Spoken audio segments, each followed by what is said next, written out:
नमस्कार आपका हमारे YouTube चैनल पर स्वागत है। गांधी व कांग्रेस की कट्टू आलोचना के बावजूद आम्बेडकर की प्रतिष्ठा एक अद्वितीय विद्वान और विधिवेत्ता की थी, जिसके कारण जब 15 अगस्त 1947 को भारत को स्वतंत्रता मिलने के बाद कांग्रेस के नेतृत्व वाली नई सरकार अस्तित्व में आई, तो उसने आम्बेडकर को देश के पहले कानून एवं न्याय मंत्री के रूप में सेवा करने के लिए आमंत्रित किया, जिसे उन्होंने स्वीकार कर लिया। 29 अगस्त 1947 को आम्बेडकर को स्वतंत्र भारत के नए संविधान की रचना के लिए बनी संविधान की मसौदा समिति के अध्यक्ष पद पर नियुक्त किया गया। संविधान निर्माण के कार्य में आम्बेडकर का शुरुआती बौद्ध संघ रीतियों और अन्य बौद्ध ग्रंथों का अध्ययन भी काम आया। आम्बेडकर एक बुद्धिमान संविधान विशेषज्ञ थे। उन्होंने लगभग 60 देशों के संविधानों का अध्ययन किया था। आम्बेडकर को भारत के संविधान का पिता के रूप में मान्यता प्राप्त है। डॉक्टर भीमराव आम्बेडकर ने भारतीय संविधान लिखकर भारत को एक अच्छा देश बनाया। संविधान सभा में मसौदा समिति के सदस्य टी कृष्णामाचारी ने कहा, अध्यक्ष महोदय, मैं सदन में उन लोगों में से एक हूं जिन्होंने डॉक्टर आम्बेडकर की बात को बहुत ध्यान से सुना है।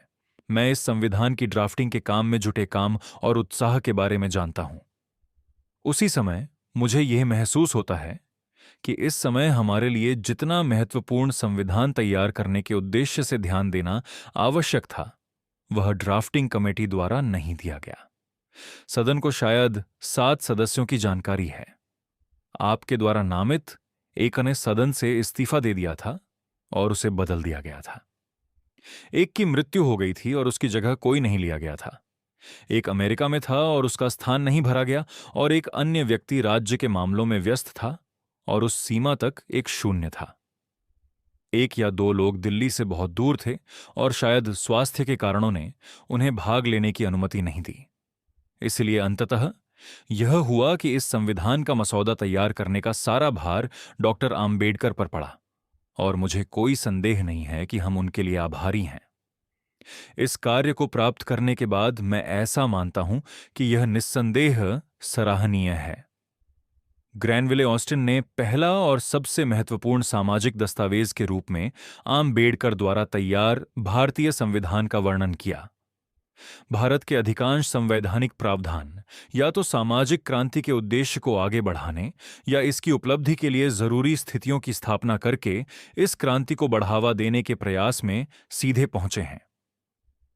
आम्बेडकर द्वारा तैयार किए गए संविधान के पाठ में व्यक्तिगत नागरिकों के लिए नागरिक स्वतंत्रता की एक विस्तृत श्रृंखला के लिए संवैधानिक गारंटी और सुरक्षा प्रदान की गई है, जिसमें धर्म की आजादी, छुआछूत को खत्म करना और भेदभाव के सभी रूपों का उल्लंघन करना शामिल है।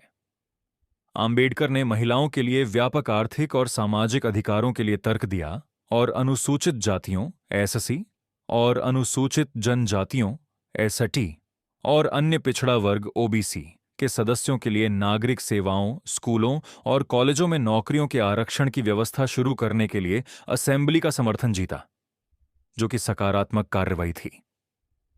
भारत के सांसदों ने इन उपायों के माध्यम से भारत की निराशाजनक कक्षाओं के लिए सामाजिक आर्थिक असमानताओं और अवसरों की कमी को खत्म करने की उम्मीद की। संविधान सभा द्वारा 26 नवंबर 1949 को संविधान अपनाया गया था। अपने काम को पूरा करने के बाद बोलते हुए आम्बेडकर ने कहा, मैं महसूस करता हूं कि संविधान साध्य, काम करने लायक है। यह लचीला है, पर साथ ही यह इतना मजबूत भी है कि देश को शांति और युद्ध दोनों के समय जोड़कर रख सके। वास्तव में मैं कह सकता हूं कि अगर कभी कुछ गलत हुआ तो इसका कारण यह नहीं होगा कि हमारा संविधान खराब था, बल्कि इसका उपयोग करने वाला मनुष्य अधम था।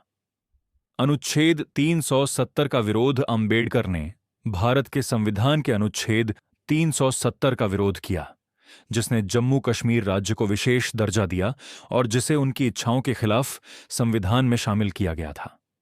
बलराज माधोक ने कहा था कि आम्बेडकर ने कश्मीरी नेता शेख अब्दुल्ला को स्पष्ट रूप से बताया था, आप चाहते हैं कि भारत को आपकी सीमाओं की रक्षा करनी चाहिए, उसे आपके क्षेत्र में सड़कों का निर्माण करना चाहिए, उसे आपको अनाज की आपूर्ति करनी चाहिए, और कश्मीर को भारत के समान दर्जा देना चाहिए। लेकिन भारत सरकार के पास केवल सीमित शक्तियां होनी चाहिए और भारतीय लोगों को कश्मीर में कोई अधिकार नहीं होना चाहिए।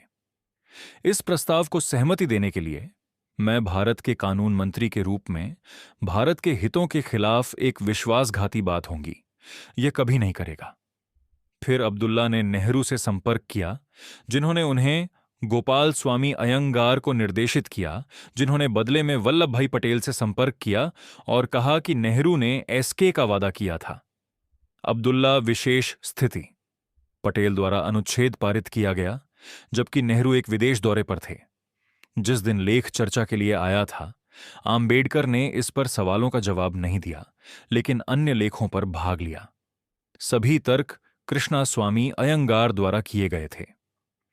मैं व्यक्तिगत रूप से समझ नहीं पा रहा हूं कि क्यों धर्म को इस विशाल व्यापक क्षेत्राधिकार के रूप में दी जानी चाहिए ताकि पूरे जीवन को कवर किया जा सके और उस क्षेत्र पर अतिक्रमण से विधायिका को रोक सके।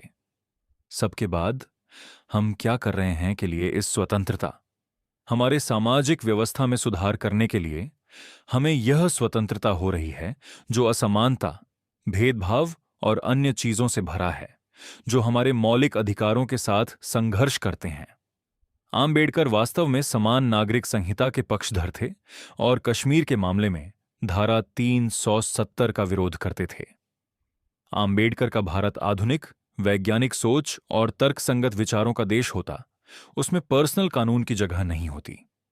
संविधान सभा में बहस के दौरान आम्बेडकर ने एक समान नागरिक संहिता को अपनाने की सिफारिश करके भारतीय समाज में सुधार करने की अपनी इच्छा प्रकट की। 1951 में संसद में अपने हिंदू कोड बिल, हिंदू संहिता विधेयक के मसौदे को रोके जाने के बाद आम्बेडकर ने मंत्रिमंडल से इस्तीफा दे दिया। हिंदू कोड बिल द्वारा भारतीय महिलाओं को कई अधिकारों प्रदान करने की बात कही गई थी। इस मसौदे में उत्तराधिकार, विवाह और अर्थव्यवस्था के कानूनों में लैंगिक समानता की मांग की गई थी। हालांकि प्रधानमंत्री नेहरू, कैबिनेट और कुछ अन्य कांग्रेसी नेताओं ने इसका समर्थन किया, पर राष्ट्रपति राजेंद्र प्रसाद एवं वल्लभ भाई पटेल समेत संसद सदस्यों की एक बड़ी संख्या इसके खिलाफ थी। आम्बेडकर ने 1952 में बॉम्बे, उत्तर मध्य निर्वाचन क्षेत्र में लोकसभा का चुनाव एक निर्दलीय उम्मीदवार के रूप में लड़ा, पर वह हार गए। इस चुनाव में आम्बेडकर को 1,23,576 वोट तथा नारायण सड़ोबा काजोलकर को 1,38,137 वोटों का मतदान किया गया था। मार्च 1952 में उन्हें संसद के ऊपरी सदन यानी राज्यसभा के लिए नियुक्त किया गया और इसके बाद उनकी मृत्यु तक वो इस सदन के सदस्य रहे।